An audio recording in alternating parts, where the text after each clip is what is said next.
Welcome to Steve's House Balingasag branch, the newest food spot in Balingasag, where you can indulge in delicious and affordable pork steaks and baby back ribs. It's right here along Balingasag National Highway near Weltec and Fico, Balingasag. Sa mga gusto mag-franchise nito, please visit their page na lang for more inquiries and spaghetti churrut kumelabu. Lugar dyan na maraming tao mahilig sa mga steaks. Naku, my God. Kita niyo naman ang mga patay ko itong friend. Wala pa pong dasal. Mainit nga siya, guys. Pero tingnan mo yung ribs nila, oh. Baka magkaka-explain lang sa inyo kung gusto niyo pong kumain ng ganito or mag-franchise ng ganitong business. Please visit their page na lang, ang Steve's House. Kakain na rin yung mga bakla. Ako hindi ako makakain kasi iba yung gusto kong kainin. Let's go! Wala pa man do. Wala ka man.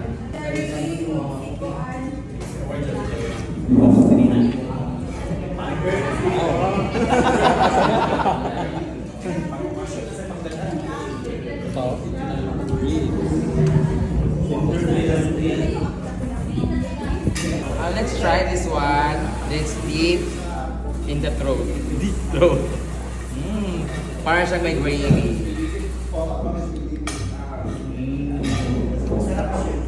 Ayun. Bubok gani kayo. Ang lambot. Alam mo ang pinaka maganda dito sa Steve's House kasi yung karne nila sobrang lambot. 3 months siyang marinate. Tapos 1 year na ito nakatay itong ano na ito, karne na ito, pero naka-freeze siya. That's why pagluto, parang natutunaw na lang siya. It's like cotton. Ganun.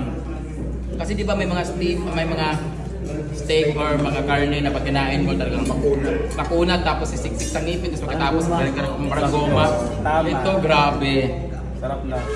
Grabe sobra. I should know because ako yung nagkatay nito. So 3 months ago, kinatay namin. Oh, I love the taste and the saltiness. Parang siyang, their saltiness, it's really, you know, ako kasi maalatin kasi ako. So, hindi siya ganun kaalat, hindi siya matabang. So, sakto lang sa panlasa ko. Laman yan, di ba? Hangover man din. Laman. Ang laman, no? Grabe. Parang hindi siya bagay talaga pag inano. Dapat talaga. Diba? Mas masarap talaga. Grabe. Uy, nagkinamot mo. Ano ang kaalo? Masarap siya pang lasa sa ano. No? Pinoy na Pinoy yung lasa. Uy, napunta. Mas masarap daw kasi. Kasi sa totoo lang talaga, hindi mo naman talaga, ano mo yung, hindi mo ma-appreciate yung lasa ng pagkain or yung pagkain mo kung gagamitan mo ng ganito. Okay lang pag mga medyo formal.